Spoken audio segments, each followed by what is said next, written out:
where are you guys sitting with leadership and captaincy? Are you wanting to change up, or are you still in the Cripps camp? A lot of people will say, Weitering and Walsh give it over. I think there needs to be a change personally. I think there needs to be a change. Yeah, I don't. Ramo. Yeah. I think Doc for obvious reasons, but I think Cripper could do with not having him feel like he has to do everything all the time, and he can still lead by his performances, but I don't think he needs to be the skipper. I don't even think Walsh either, to be honest. I just think it needs to be Weiters and no one else but Weiters. I think he's the best media performer. So I think if times are tough and you put someone in front of a camera, he's the one that will handle it the best.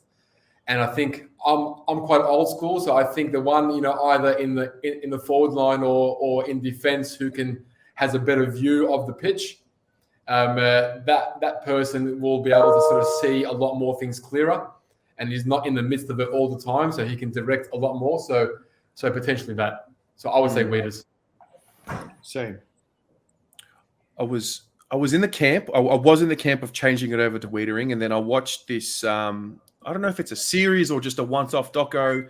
It's on the AFL website. It's called Dynasties, and it basically, I'm assuming it's going to go through, Brisbane, Dynasty, Geelong, Richmond, Hawthorn, etc. And it was the Brisbane one, and all the players are talking, and then you're watching Voss and Power. You're watching the environment that they came from, and then you're watching what happened when Lee Matthews got to the club and turned it around, and what happened. And I don't know, it might be me just drinking the Kool-Aid. I just saw a lot of Voss in Cripps.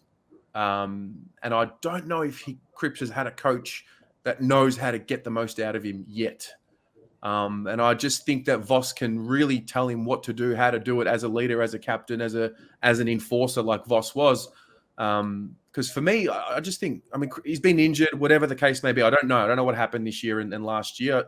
I would assume he's been, not 100% healthy. But for me, he's just got to get back to his physical best, tackling and handballing out to a Sam Walsh or to an Adam Chera. And that's really all he needs to do. I don't need to see him trying to take on three guys and kick a goal from 60.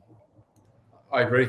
But to that point, do you think burdening him with the captaincy while he's just trying to get his body right and trying to get back to playing his best football is the smartest thing? And also burdening Voss in his first I'm a coaching gig after how many years to come into the club with all the other expectations on top of him, to then have to say, by the way, turn Cripper back into the leader that we hope that he would become.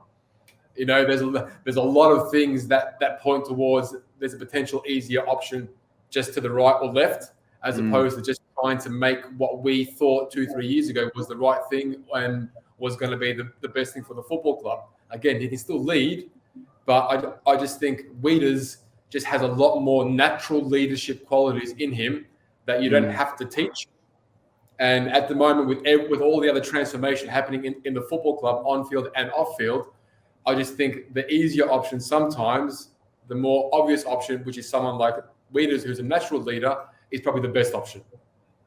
Yeah, I agree. Yeah. At the end of the day, this is kind of what we've been asking for 3-4 years. It's kind of been... It's been the Cripps show. It's like, who else is going to emerge now? And I don't think that's the case anymore. There's, you look at the three young ones, Harry, Sam, and Jacob. That they really did carry us and lead us this year. Cripps was okay, a little bit better than last year, but still probably not to the expectations that we have of him or that he has of himself.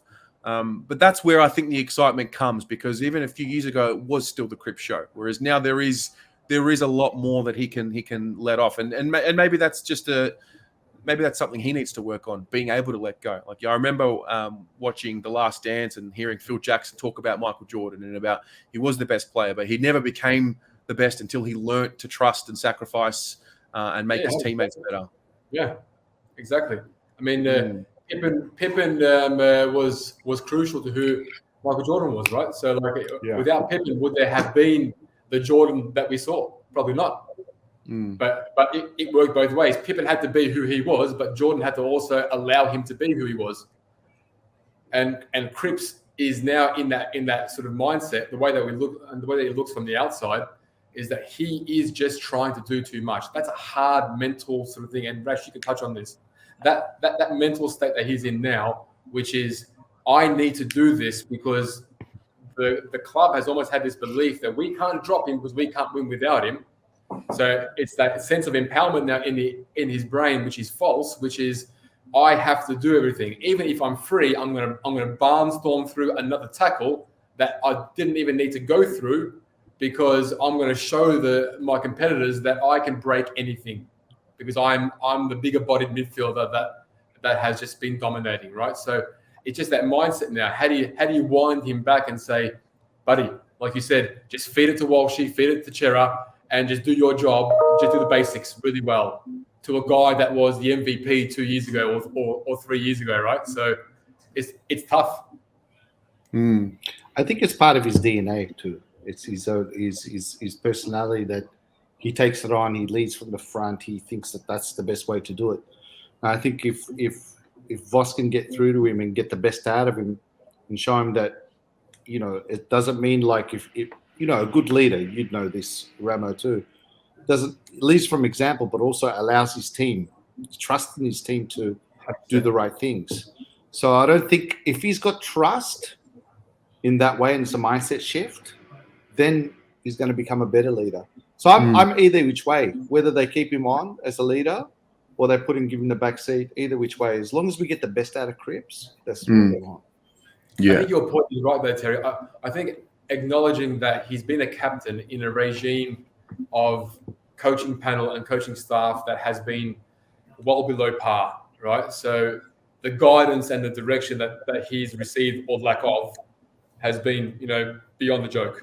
So do we cut him some slack or cut his leadership some slack because he hasn't been in an environment that has been hugely successful with people who can guide him and steer him towards the right thing? I mean, I've worked in businesses where there's been guys in his company that are 15-year veterans. They're group directors, they're C-suite and whatnot, and they've been removed from leadership teams. So they're got senior titles, but they're not in the actual leadership team for the business, because they're not the ones who are influencing others. They're not the ones who are empowering others. Yes, they do their job and they do it well based on their day-to-day, but they're not the ones who are leading the business forward, right? So it's a tough one for Cripps, because I say just go with the easier option with Weiters, but if by some chance the new culture has embedded into that ecosystem so early and they can make those changes right away, then yeah, you accept it. But I think there's an easier option. I think also the other thing is, just one more thing on Cripps, is that I'm sure he was injured most of the year anyway, and he would have made the call without no one being strong. Listen, you're not playing this week. You're taking 2 weeks off. So I think that with Voss coming in, if there's change there where they say, right, you're having a rest, you're not playing, we don't need, you're fine, then that's going to make a difference. The management of his body is really important. And it's been poor. Let's be honest. Very poor. He's walked around in some of those games where I've seen him fall down, and they can go to a commercial break and he's still not up on his feet. Like, he's still trying to get up. Like, he's laboring. You know what I mean? Like, there were some glimpses where he's showing like great form, but like all in all, his body, like, can you imagine just going through that sort of 120 minutes of just body aching pain? It's just it's just hard for him. Too hard. They managed him poorly. And the other thing is, I mean, ultimately the idea is we need to be playing finals footy. So he's got to be playing the 22, 23 plus 3 or 4 finals matches. And, by the time you get to the grand final, the body has been through a lot. And he is a guy, yes, I understand, but people love to remind me that, he works so hard, he's done so much, and he's done it for so long. There's just got to be a way to get him through. I mean, if Josh Kennedy can be a contested midfielder for how many years at Sydney, Luke Parker's been doing it for a long time. Dangerfield's been doing it for a very long time. I don't see a reason why we can't find a way to manage Cripps to the way that we can get him all the way through to a grand final at his best. Yeah, but I think the other players that you mentioned, like Kennedy and Danger, not too many of them have been battered the way that Cripps has been battered earlier on in their careers. So Cripps took a battering from age 20, right? He took the load from that young age, similar to like Judd, right? When Judd just did so much in his early days with the Eagles, by the time he came to us, he turned out, he transformed from an outside breakout sort of midfielder where he was kicking 4 goals from the center to becoming more of a sort of inside grunt contested ball machine, right? Because he had to. But in the end, that also took an impact on his body. He lost his pace. He lost like certain things. So Cripper wasn't even blessed with pace to begin with, even in the early days. So if you manage him, and it's not necessarily maybe even dropping him, maybe just less game time, less time in the center square. Teach him how to kick for goal. Every day, 100 shots for goal, so he can kick for goal accurately, and drop forward for like 5-10 minutes every quarter. It's another option. They just need to manage him better. That's all. Yeah. And don't expect him to just fight through pain all the time because he's a monster. It's true.